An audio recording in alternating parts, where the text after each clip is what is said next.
borrow money from the bank, you don't borrow the money. You borrow the dollar, not the money. The dollar and the money are two very different things. Money's the real thing. Money's gold and silver, oil, mineral wealth, substance. You know,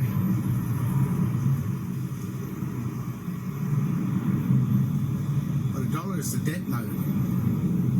So when you go to a bank and ask them for a loan and they give you dollars, they're giving you the debt of the $300,000 or $400,000, whatever you want to borrow.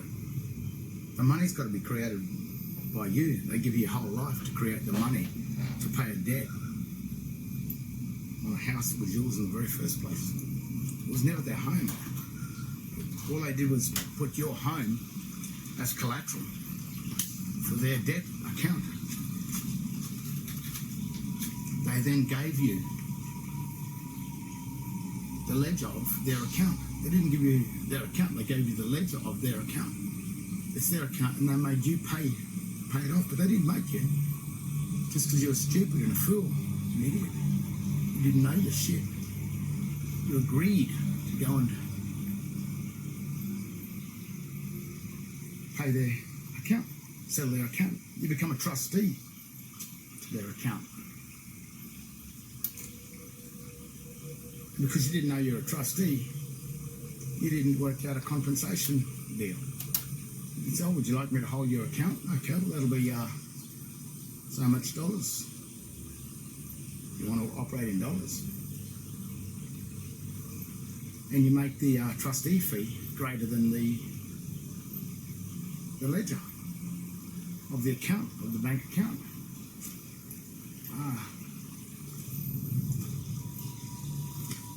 Don't stop them. Never refuse anyone. It's one of the tricks about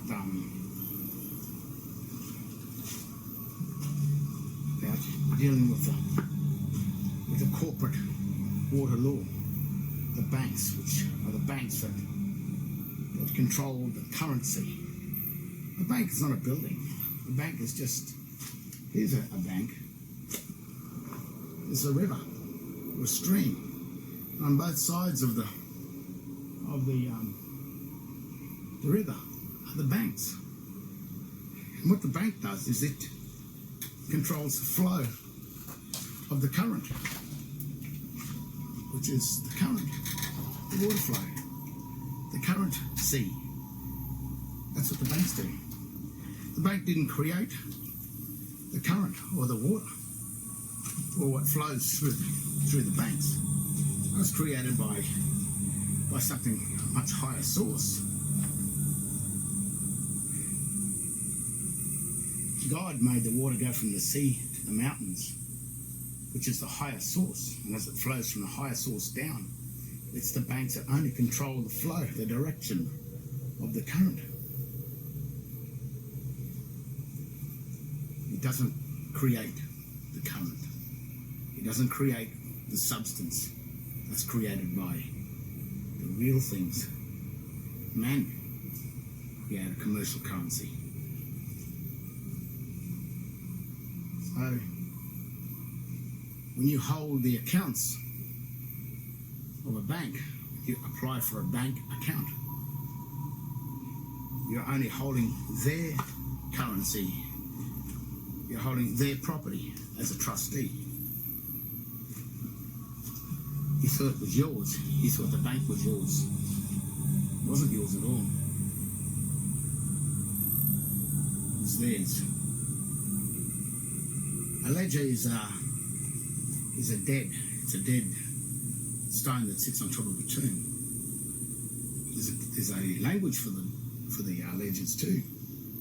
You'll find that type of language on top of tombs. It's all uppercase text that doesn't follow the grammatical rules of Latin, and it can't follow the grammatical rules of English. So it's a text that reads nothing. It's a lie. If you look in the Webster's dictionary, the big thick one, probably most dictionaries, the word ledger comes from lie. So the text of the ledger is found on the tombstones, and when articles from your bank appears in the mail, there it is. The same type of text that's inside that article, that ledger, which is an account, which is the debtor part of an account. And when you claim and break the seal on that ledger and open that ledger, you've made a claim over the account of the bank, of that bank, which is a foreign corporation that has passed itself off as a bank. It's not really a bank at all.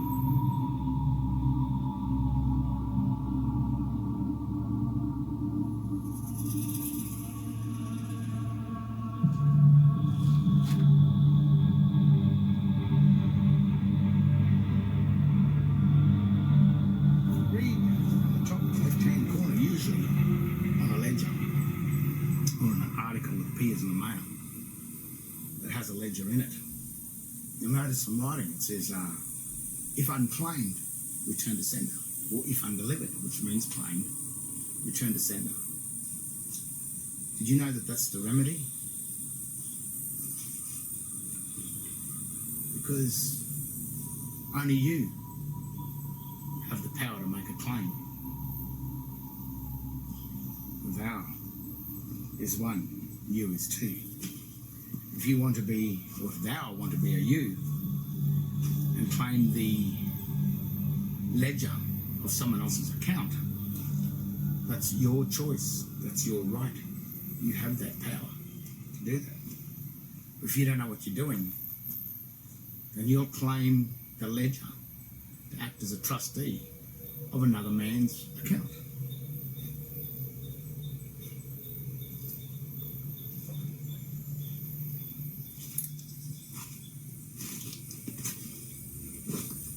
It's really simple, once you know how.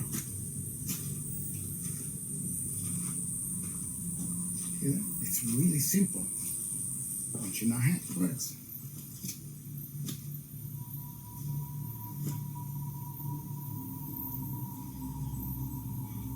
But the elite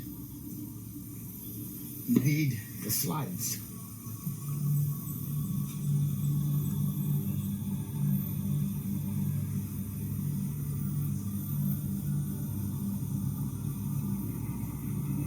Because slavery's been outlawed,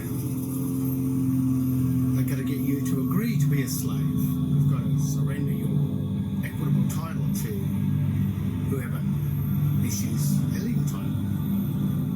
If you don't know any better and you think that legal title is what you're looking for, then they're only too happy to hand you over the legal title. Because accepting the legal title hands them the equitable title. You see, that's why in the Garden of Eden, the serpent, the usurper, was so hell-bent to try and get Adam to eat the fruit, be a usufruct, a trustee of the tree of knowledge. Because once Adam accepts the legal title, then the serpent, the usurper, could be the Vatican, then holds the equity. You probably realise that the Vatican often says, the Pope says, I hold the souls of the dead. Because the soul is the equitable title. The minute you accept the legal title of the Vatican, of the sea, of the currency, and you accept that legal title, it comes in a ledger. You're dead, just like that. Remember what the Lord said? If you eat from the tree of knowledge, you can't eat from the tree of life. Now, the Skull and Bones Society has a number on the bottom of it, 322. The bones, skull and bones, is the symbol of death, along with the cross. The cross of Christ is also a symbol of death. But the 322. You read that in the Bible, in Genesis, 322 in Genesis, and read what it says. And there's another warning there. Basically, if you eat from the tree of knowledge, you become the power of knowing right from wrong or evil, then you can't go back. Or while you hold that ledger, you cannot eat from the tree of life. So that's what 322 is all about. It's the warning there. It's the journey into death.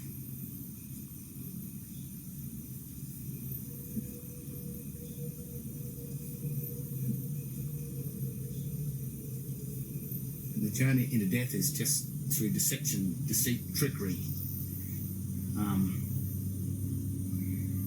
Just like in Adam and Eve, it's all the same.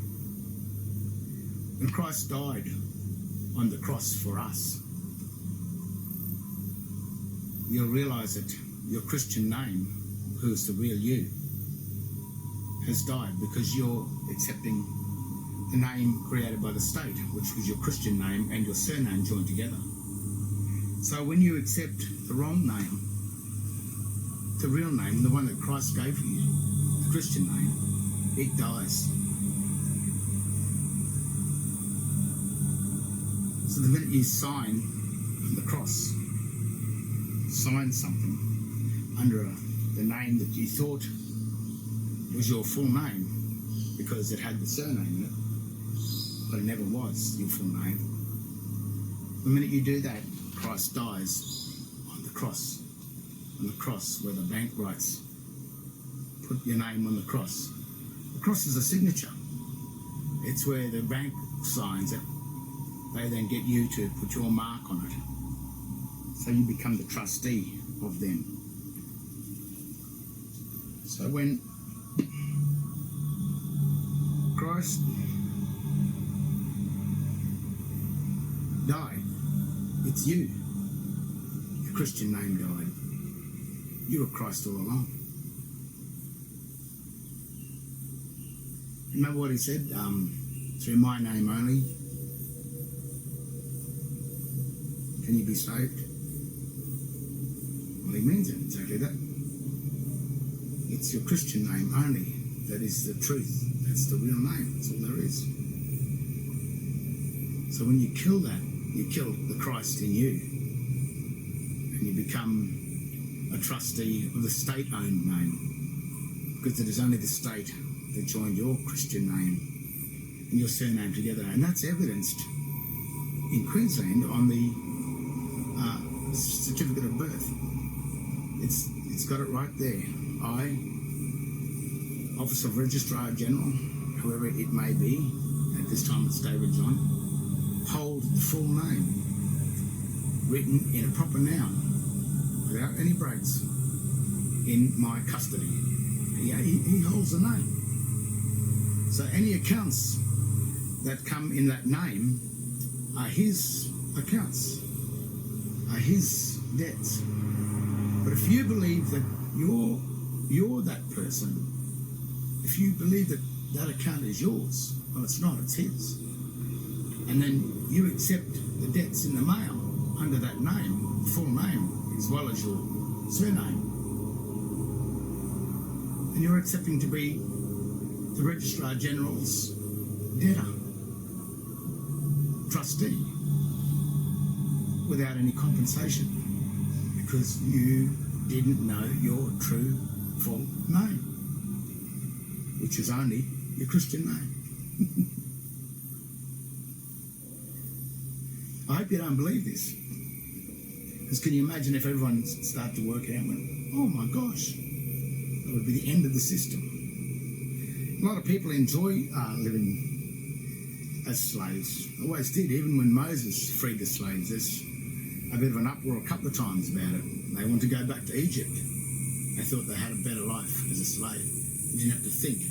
Just went to work, carried rocks, went home, had their weekend or the week off, weekend day, or I think they only had one day off. I don't think we even get one day off anymore. But that's it. They have their little time off, and they're happy to go to the state and build big pointy rock houses, tombs, whatever they are, just to get one day's freedom.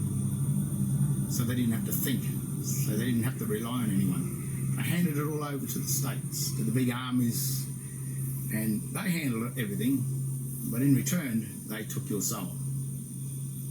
Just like the Vatican has done today. So, really, if you are a slave, you only have yourself to blame. And if you don't hold just the Christian name, then you're not with Christ. You're not in the public of that system. You are the debtor of the debtor. You're the debtor of the Vatican. You're the third party. You do as you're told. You serve without any question. You plead guilty to everything, whatever they want to do. And if you go against that, you're already dead. When you finally make it to the grave, you'll be placed under a slab, which is called a ledger. They'll put Dog Latin on it, which is the false text. They'll put your false name on the top, which is a lie, always has been a lie. And for the rest of eternity, you will remain under that slab, remembered by your wrong name. It's for eternal death. And the ledger, the grave, and the tombstone is the actual evidence that you made it into hell, into eternal death.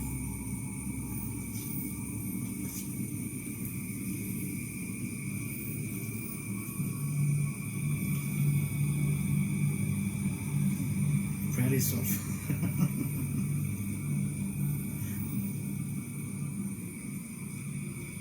Oh, life's a funny thing.